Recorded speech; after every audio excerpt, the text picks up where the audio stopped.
Welcome back, everyone. This video is for all of you Dodge Caravan owners who have had their battery be dead intermittently. Maybe you wake up in the morning, you go out to your car, you go to start up and the battery's dead. Maybe you've replaced the battery, you've replaced the alternator, and every time you go out periodically the battery's dead, you have to get it charged. Well, this is the reason why that this is happening. These Dodge Caravans, I'm going to show you the reason. I'm actually going to have you listen to the reason. If you go to the back tire on the driver's side, see if you can hear it.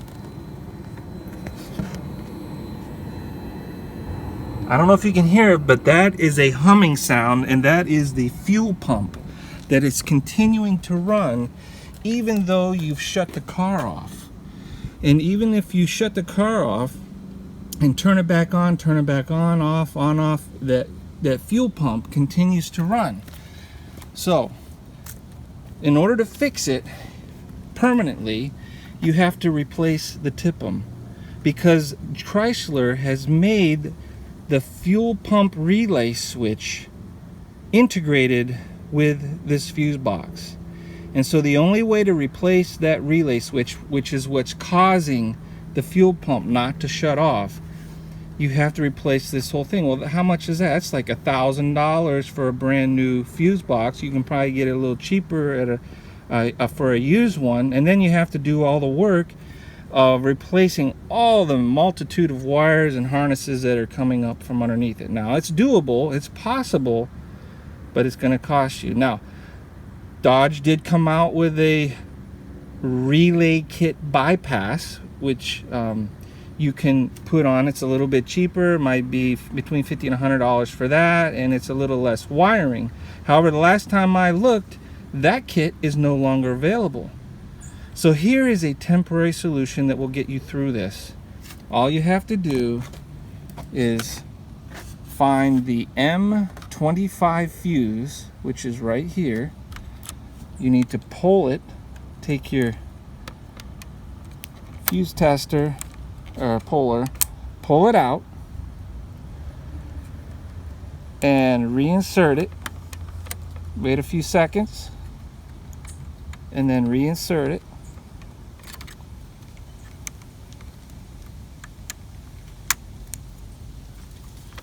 There. Now when you go back and listen, the fuel pump is off. Now, normally when I do this, it's good for like a month, sometimes up to a year before I have this issue again. But it resets the system and you usually don't have a problem with it. One thing I've noticed, I think this is a heat related problem because it only happens in the summertime. I've never had this issue in the wintertime. But that does work and it should keep you going for a while.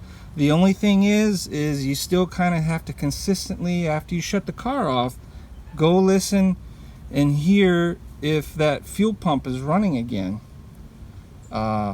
Because if you don't, when you get up in the morning, your battery is going to be dead. And the problem with constantly recharging your battery with a dead one like that, or jumping it or putting something on it, is that puts a big load on your alternator, and eventually you will have to replace your alternator if you continually have to jump your car. And I've learned that the hard way. I must have replaced my alternator on this car 3 times already because I didn't know what the problem was, and now I'm telling you what it is. If you reset the relay by pulling that one fuse, this M25, you should be good. And like I said, I only have to do that. I've only have to do that once or twice a year. It doesn't cost anything. But the more permanent solution is if you can find a relay switch bypass kit online. That's probably the next one. If I actually do find one, or if you see one, put it in the comments line and a link for all of us, and we'll go ahead and get them. And maybe I'll make a video on how to put that relay kit on. But anyways, I hope this helps you, at least in the interim, and we'll see you next time. Thanks.